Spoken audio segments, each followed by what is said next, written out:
ఏపీలో కొత్త ration cards ఎప్పుడు అనేటువంటి సందిగ్ధాన నిజంగా ఆ సందిగ్ధానికి తెరపడింది ఆగస్టు 25 నుంచి. ఆగస్టు 25 నుంచి ఈ నూతన రేషన్ కార్డ్స్ అయితే మంజూరు చేస్తారు. వాస్తవానికి క్యూఆర్ కోడ్తో ఉన్నటువంటి కొత్త రేషన్ కార్డ్స్ మంజూరు చేయడం జరుగుతుంది. సో ఈ క్రమంలో ఆ పౌర సరఫరాల శాఖ మంత్రిగా ఉన్నటువంటి నాదెండ్ల మనోహర్ ఒక కీలక ప్రకటన కూడా చేశారు. సుమారుగా 10 లక్షల కొత్త రేషన్ కార్డులు తాము ఆమోదించినట్లుగా తెలిపారు.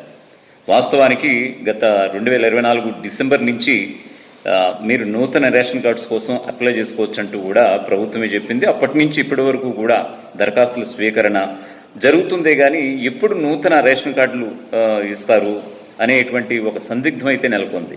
సో ఒక్కొక్కటిగా చేసుకుంటూ వెళ్తోంది చంద్రబాబు ప్రభుత్వాన్ని.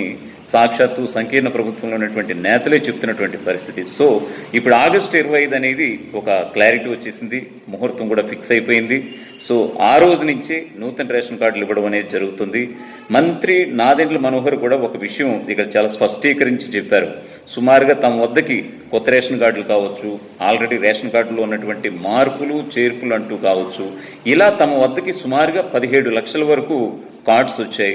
మేము 15.5 లక్షల కార్డుల వరకు మేము ఆమోదించాం, వాళ్ళ యొక్క దరఖాస్తులను కూడా అప్లికేషన్స్ ఆమోదించామంటూ కూడా నాదెండ్ల మనోహర్ చాలా స్పష్టంగా చెప్పినటువంటి పరిస్థితి. సో ఏదేమైనా సరే ఇది ఒక ఏపీ ప్రజలకి ఒక గుడ్ న్యూస్ అని చెప్పుకోవచ్చు. నూతన రేషన్ కార్డ్స్ ఎప్పుడు వస్తాయి అనేటువంటి ఒక సందిగ్ధం, ఒక డైలమాకి నిజంగా మంత్రి నాదెండ్ల మనోహర్ తెరదించినటువంటి పరిస్థితి కనిపిస్తోంది.